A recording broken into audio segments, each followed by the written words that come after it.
Hello. Okay. All right. Thanks, Frank. My name is Parag, and I'm responsible for segment marketing within one of the business units at ARM. So today, I'm going to cover CXL devices within the data center.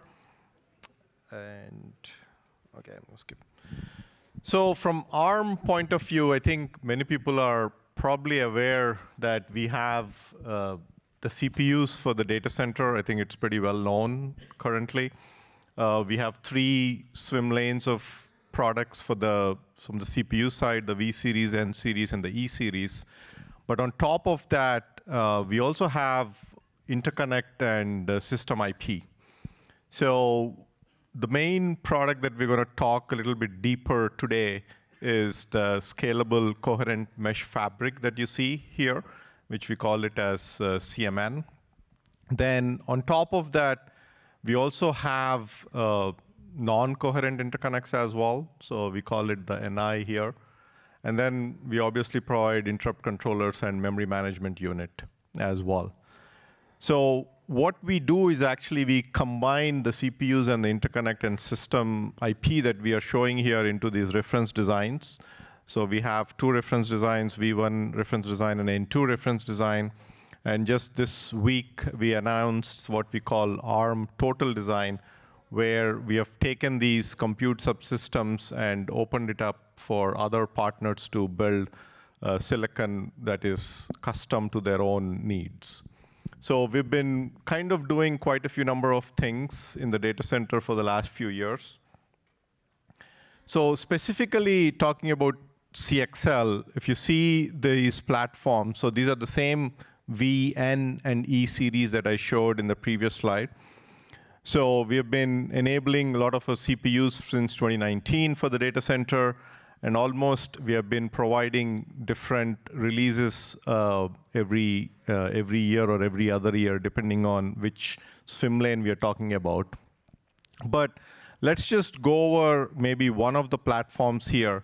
So let's see the V2 platform that you see here. So the blue box that you have is a combination of our CPUs and the CMN, which is the coherent mesh network IP that I showed in the previous slide. And then we work with quite a few number of third-party PHY and IP vendors to really have a full platform solution. So this is what we call as a compute subsystem design. Now, because the CXL part is in our CMN IP that you see here in the blue box, it is really scalable across all of our V series, N series, or E series. So V series is our most higher performance and optimal TCO. Then N is for scale out. So this is our most efficient performance line of series. And E is more for efficient throughput, primarily deployed in heavy edge kind of devices. So I think we have been working on CXL for quite a few number of years. As you can see here, from an IP point of view, we've had our CXL 2.0 already enabled last year. So based on IP and our customers' backend and all that, you should expect silicon based on CXL 2.0 from some of our partners later this year and early next year. So now moving to CXL itself, I think many people have talked about the whole disaggregation problem. I think one of the #1 reasons for CXL from a memory disaggregation point of view is the memory stranding problem. So the inefficiency that you get from the DRAM memory utilization, so that's definitely the #1 cause that we also think. But at the same time, we also see that the memory channel bandwidth and capacity per core is declining.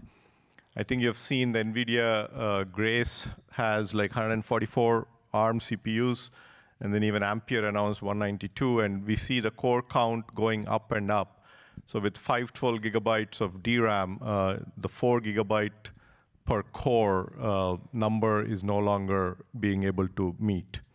And similarly, the same issue persists on the 4 gigabytes per second per core on the channel bandwidth as well.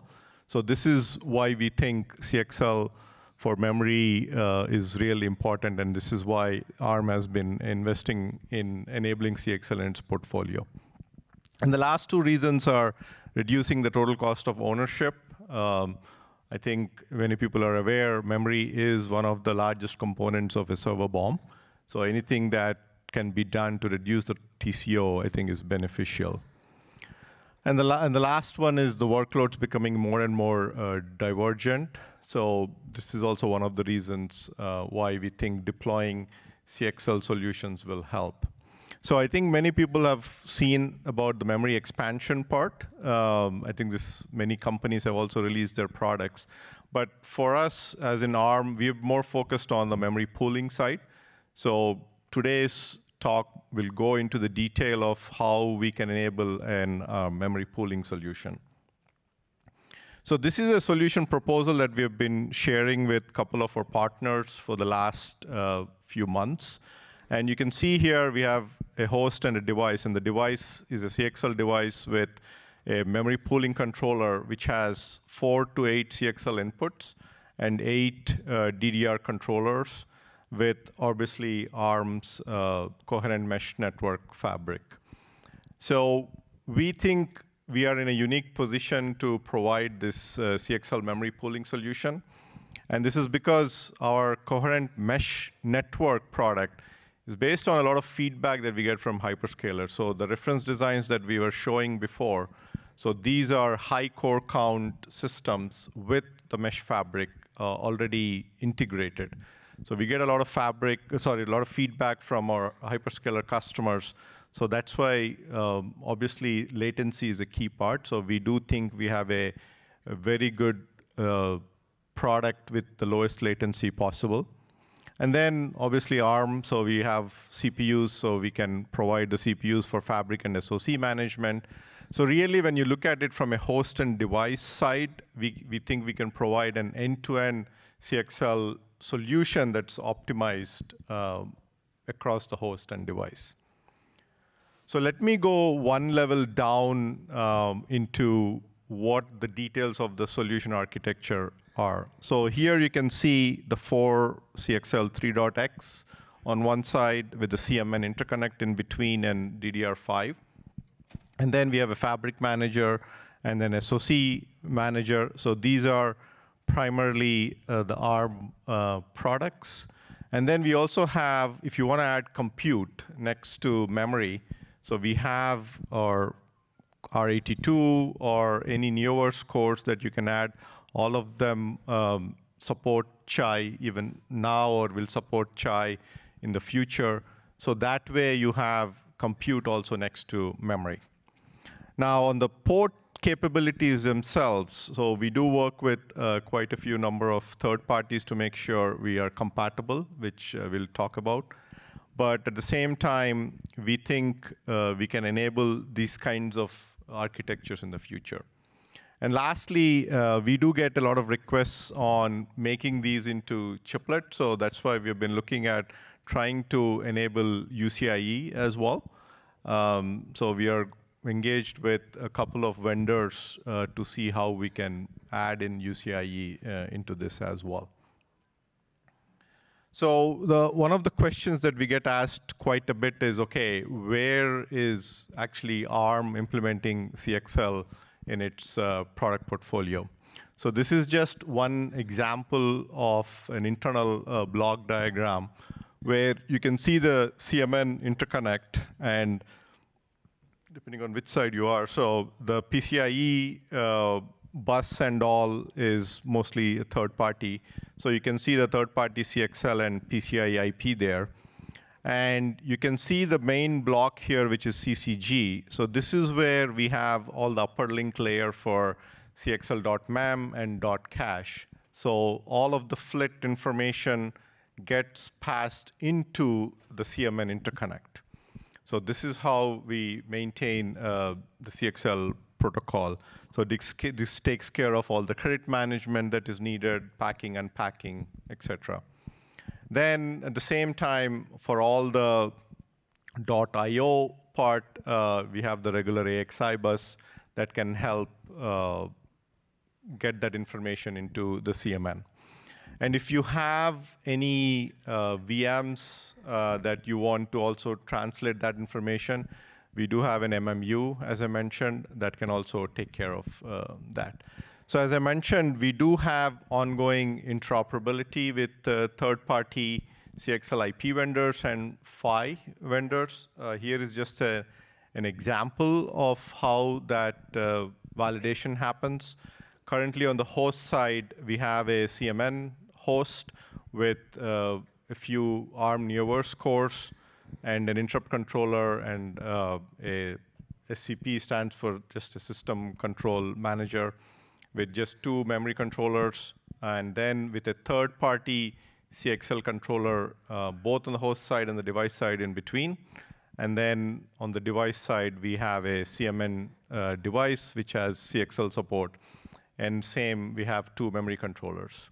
So this is a setup that we validate on our side, because even though we're an IP company, we work with quite a variety of vendors, and everyone has their own requests. So sometimes doing this kind of validation actually helps us to provide a level of certainty to many of our customers.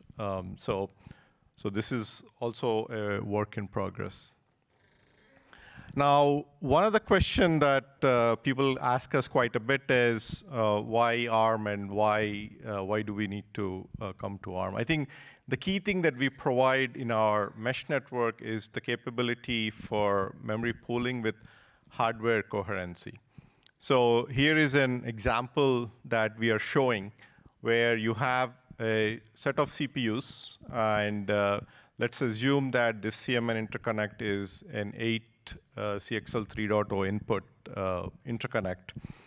And then you have 8 DDR channels like how we showed in the previous slides.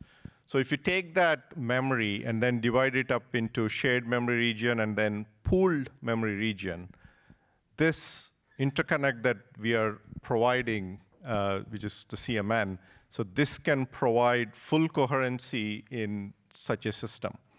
So basically, all the HDMDB features will be implemented in our IP in the future. So this way, all the back-invalidate information that is there coming in from the host and the device can be translated back and forth. So this is the reason why we provide this unique IP that can really support hardware coherency in the future. Now, we do expect that in the initial few deployments, probably many companies would use software-based coherency. But as many people know, the overhead becomes too much if you're trying to scale, especially with software-based coherency.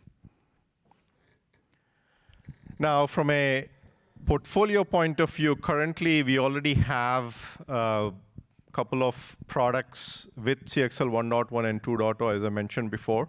From a feature set point of view, we have SLD and P2P support already. But we are actively working on implementing new features in upcoming releases.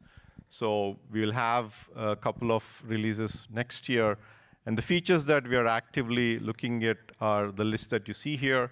So obviously, security, then memspec read. I think this is a feature that we do get asked quite a bit to implement.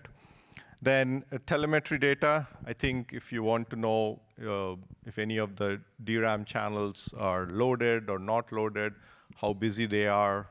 So we do plan to implement telemetry data.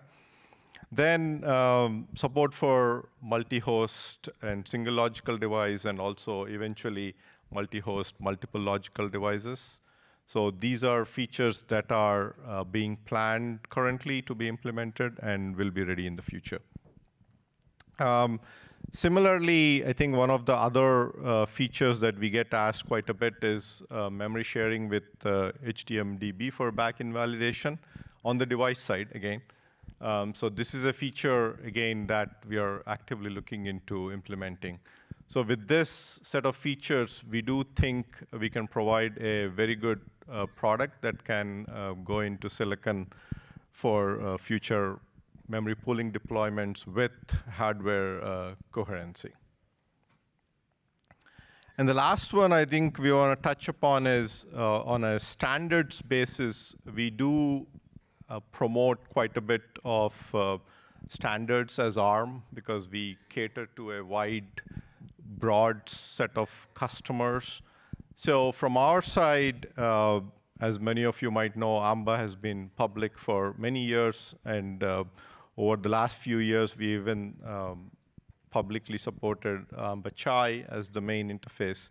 So here what we are showing is, from our side, we do expect more and more chiplets to emerge over time. And that's why we are very active in UCIe consortium and also CXL consortium. But what we are saying is at the higher layers, we would recommend to use Chai. So whatever the transport layer could be, the transport layer could be CXL, PCIe, or UCIe, but on the higher layers, we are recommending to use Chai. And primarily, the reasons are it really extends ARM architecture to multi-chip. So it's a single interface to enable capabilities really to provide diverse set of solutions.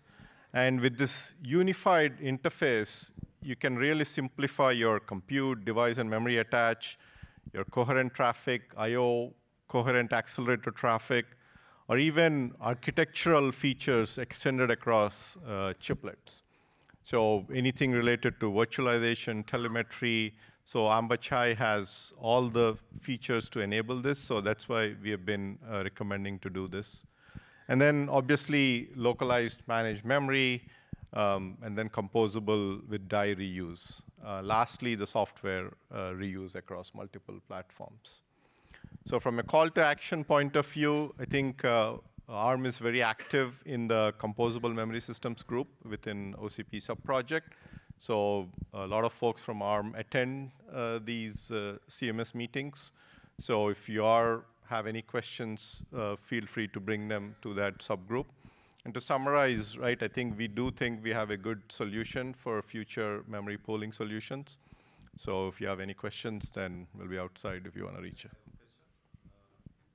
So it looks like your solution is between Intel and AMD and CXL switches. So you are kind of in the middle. You are supporting target and client both. So from your point of view, what kind of application and what kind of market are you targeting? So you are not totally CXL switch. You are not totally CXL client. So you're in the middle. So what's your application target and what's the market target? Yeah, I think the market target is definitely the data center side.